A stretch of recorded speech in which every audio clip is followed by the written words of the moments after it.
Praise the lord. ప్రభువైన యేసుక్రీస్తు నామములో ఈ కార్యక్రమాలు వీక్షిస్తున్న మీ అందరికీ ప్రభువైన యేసుక్రీస్తు పేరట శుభాభివందనాలు తెలియజేస్తున్నాం.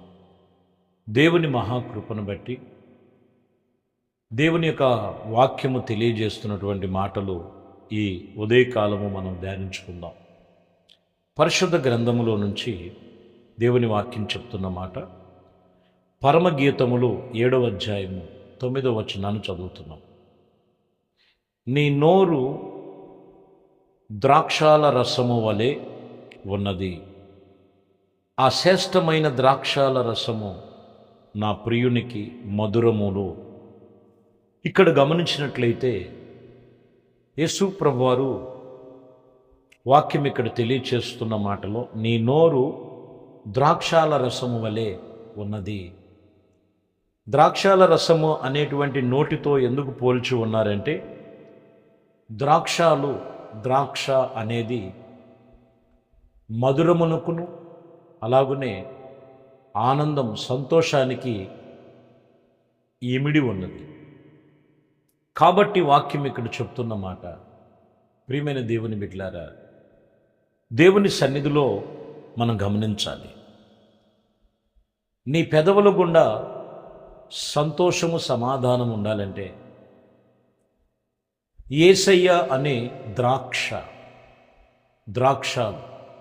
ద్రాక్షావళి నీ హృదయములో నాటబడి ఉండాలి. కొందరు హృదయములో యేసు ప్రభు వారికి చోటెవరు, అందుకనే వారి హృదయములు, వారి పెదవులు, వారి నోరు ఆనందముతో నిండినట్లుగా కనపడదు. ఈరోజు ఈ వాక్యములో ఇదిగో వారి యొక్క నోరు మరి ద్రాక్షాల రసముగా పోల్చి మాట్లాడుతుంది. కీర్తన గ్రంథములో 104వ కీర్తనలో 15వ వచనం చదువుతున్నాం. అందు మూలముగా భూమిలో నుండి ఆహారమును నరుల యొక్క హృదయములో సంతోషపెట్టే ద్రాక్షాల రసము వారికి ఇచ్చుచున్నాడు ఆయన. చూడండి, ఇక్కడ నరుల హృదయములో నుండి, నరుల హృదయానికి కావలసినటువంటి ఆహారము, సంతోషము, తైలము, నరుల హృదయములను బలపరిచేటువంటి ఆహారము ఆయన పుట్టిస్తున్నాడని ఈ వాక్యములో ఉంటుంది. ద్రాక్షాల రసం అనేది మనం గమనించినట్లయితే సంతోషపెట్టే విషయాన్ని మనకు సూచిస్తుంది.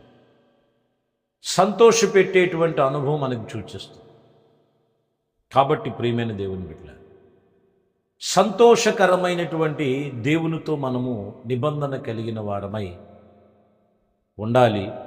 ఉన్నామా లేదా అనేది మనం జ్ఞాపకం చేసుకోవాలి. సంతోషం ఎక్కడుంది? లోకంలో లేదు. నీ నోటి నిండా సంతోష సమాధానాలు ఎక్కడున్నాయి? చాలామంది వాక్యం చెప్తున్న మాటలో కలలు గనేవారుగా ఉన్నారు కానీ నెరవేర్పు పొందేవారుగా లేరు. అదే కీర్తనలో చెప్తున్న మాట 126వ కీర్తన 1వ వచనంలో చదివితే, సియోనుకు తిరిగి వచ్చిన వారికి యెహోవా చెరలో నుండి రప్పించినప్పుడు మనము కలలు గనిన వారము వలె ఉన్నప్పుడు మన నోటి నిండా నవ్వుండెను, మన నాలుక ఆనంద గానములతో నిండి ఉండెను. అప్పుడు యెహోవా వీరికి గొప్ప కార్యములు చేసి అన్యజనులు చెప్పుకున్నారు. ఏమని చెప్పుకున్నారు? యెహోవా వీళ్ళకి గొప్ప కార్యములు చేసి ఉన్నారని. ఒకప్పుడు కలలుగనేవారుగా ఉన్నారు, ఇప్పుడు మా నోటి నిండా నవ్వు ఉంది. ఈ నవ్వుకు ఆనందానికి సూచన ఏంటంటే యేసుక్రీస్తు వారే. యేసుక్రీస్తు వారు ద్రాక్షాల వలముగా నాటబడినట్లుగా మనము ఆత్మ సంబంధమైన విషయంలో జాగ్రత్తగా మనము అనుసరించే వారమై జ్ఞాపకం చేసుకోవాలి. విలాప వాక్యములో మనం చదివితే 5వ అధ్యాయం 15వ వచనములో చూడండి, దేవుడు లేడు వారి జీవితంలో.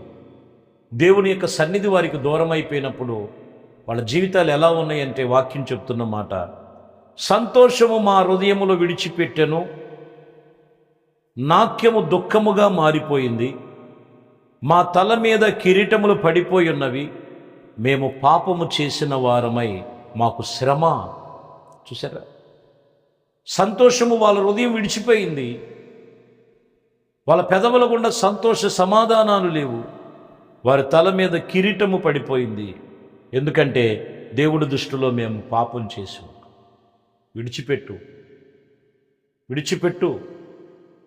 దేవునికి విరోధమైన వాటిని విడిచిపెట్టగలిగితే నీ హృదయం నిండా సంతోషము సమాధానముతో, నీ నోటి నిండా నవ్వుతో నింపగలిగి, నీ పెదవులు ద్రాక్షాల రసం అనే మాటకు అర్థం ఏంటంటే సంతోషము, ఆనందము. యేసుక్రీస్తు నిజమైన ద్రాక్షావళిగా ఆయనలో ఉన్నది.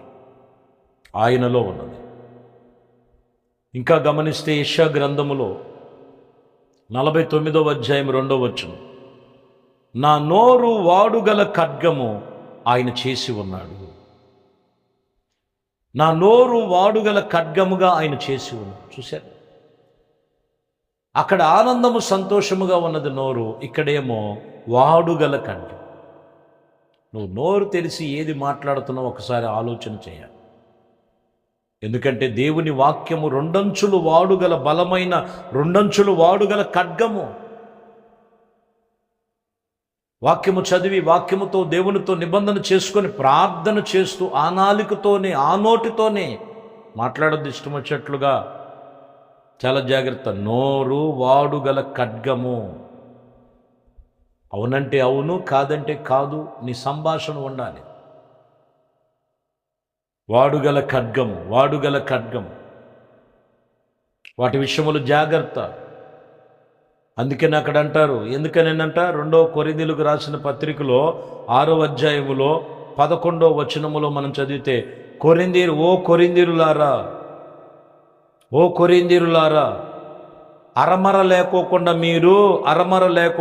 నేను మీతో మాట్లాడుచున్నాను. మీ హృదయములు విశాలపరచబడి ఉన్నవి. మీరు గమనించాలి. దేవుని దృష్టిలో ఏముండకూడదంటే అరమర లేకుండా మాట్లాడాలి. మనసులో ఒకటి పెట్టుకొని, హృదయములో ఒకటి పెట్టుకొని, నాలుగుతో ఒకటి పలికి. సంతోషం ఇవ్వదది. అరమర లేకుండా దేవునితో మాట్లాడాలి. సంఘానికి వచ్చేవాళ్ళు అరమర లేకుండా దేవునితో నిబంధన కలిగి, తప్పు ఉన్నదంటే తప్పును ఒప్పుకొని విడిచిపెట్టు.